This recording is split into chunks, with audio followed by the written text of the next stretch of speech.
rien qu'à vivre, juste pour le plaisir. Moi, à un moment donné, c'était carrément plus du boulot. Je me disais pas, ouais, je suis en train de faire une heure avec un mec, un truc. C'était carrément le fait de vivre le tournage. C'est une expérience de vie qui était géniale. Et j'ai vachement de chance de tourner avec.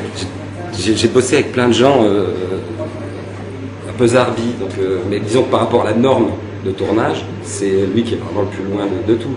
Déjà, il veut pas. Un tournage c'est super chiant, et à un moment donné, il faut que tu prévois des cadres, des machins, tu installes des lumières, ça prend des plans, après t'arrêtes, tu tournes ton plan, t'arrêtes, tu passes à un autre truc. Et puis on tournait, il veut pas un seul pied de projecteur nulle part. Benoît, il a fait des miracles quoi, pour arriver à s'en sortir, tu vois, dans un tel endroit, sans que tu aies le matos habituel d'un chef opérateur. J'adore l'image d'Irréversible. Mais c'était lié aussi au fait qu'on a décidé vite fait, je lui dis putain, il y a tellement de trucs à faire, on va pas dire on scanne ça. Je lui dis bon, t'en laisse tomber, on va prendre tout le film, et on va tout rentrer là, et puis on bidouillera, on tapera, on reviendra dessus, on changera, et on a passé vachement de temps. C'est la première fois, à mon avis, qu'on rentrait un long métrage entier. C'était assez lourd pour l'époque, mais ça se fait très bien, mais surtout on le délayait dans le temps. On avait le temps, on va bosser, tant pis, on bosse 6-8 mois, et on va tout toucher petit à petit, parce qu'il est super précis. Mais pour lui, c'était un confort génial. À la fois, il tournait, ouais, ça raccordera, on trouvera un truc, pouf, la lumière, il y a un petit problème, t'en fais pas, en étalonnage, on va bidouiller, c'est pas que de l'étalonnage. Si tu veux, la post-prod à MacGuff, c'était un tournage qui continuait, c'est tout. Il a besoin d'une équipe réduite autour d'une garde rapprochée. Et à partir du moment, c'est un mec qui est parano, Gaspard, il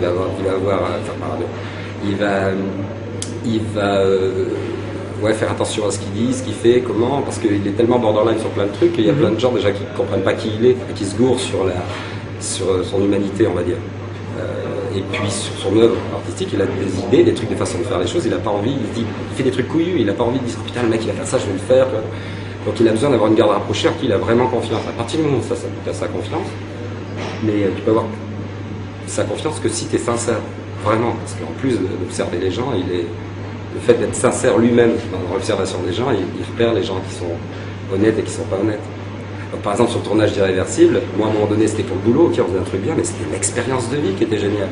Moi j'ai rencontré des travelots et je ne connaissais pas ce milieu-là.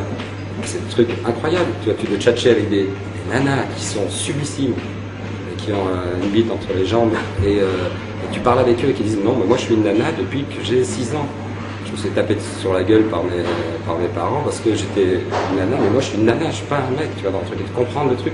Il y avait un truc de sexualité super bizarre, étrange, un truc, et puis un truc de connaissance de l'autre. Enfin, la fête, quand on a fait la fête, c'était une vraie fête. Normalement, tu installes une fête, tu fais venir des comédiens, tous les whisky, les machins, les trucs qui traînent, c'est du thé, et voilà. La musique, tu la fais super faible pour que le mec avec les perches puisse choper le son, et tout le monde fait semblant de danser. En faisant un truc comme ça, t'as pas du tout l'impression que c'est une fête. Et Gaspard va faire une vraie fête, il va faire plein de super gonzesses, plein de gens cool, dans un endroit sublime, il va faire que c'est beau, qu'il y ait des trucs. Il va attendre avant de tourner, il va attendre des heures, des machins, que l'ambiance montre qu'il y ait le truc, et après boum, il balance Monica et Vincent dans le truc, et c'est une vraie teuf avec le son, ils sont obligés de crier pour se parler, et ils s'en foutent si le son a du mal à s'accrocher, parce que ce qu'il veut c'est la vérité du truc. Je te jure, c'était une vraie fête. On tournait 2 jours en général, les trucs. Un premier jour pour voir les trucs, on répétait. Le lendemain, on faisait à peu près la même chose plus clean. Le premier jour de la fête, c'était le bronx total, quoi. Et c'était une teuf, et tout est vrai, les flics sont vrais, il y a des trucs, j'étais too much, le mec qui se trimballe dans la teuf, il passe, il y a tous des gonzesses qui lui sautent dessus, après dans un truc, il y a Monica et des mecs qui sont en train de baiser. Je me dis, bon, là, t'es quand même un peu. Et 3 jours après, j'étais dans une teuf, moi, dans la vie, dans un truc, et le truc, il m'arrive à moi, je me dis, non, Gaspard, t'as raison. C'est simplement que toi, tu vis plus que les autres et que tu montres des trucs, quoi.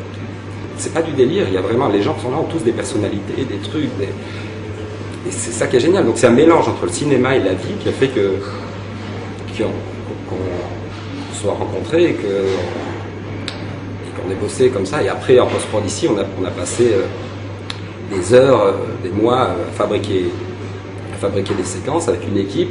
Et puis après, sur le plan financier, sur le truc comme ça, moi j'ai complètement laissé tomber. Je me dis c'est une expérience de vie. Aussi bien Jacques Bled, moi on était fascinés par le personnage, le projet, le truc, et c'est qu'on a joué le jeu. On a dit bon allez, on bosse. Et on est super content d'avoir fait ça. Moi je suis super fier d'avoir travaillé sur Irréversible.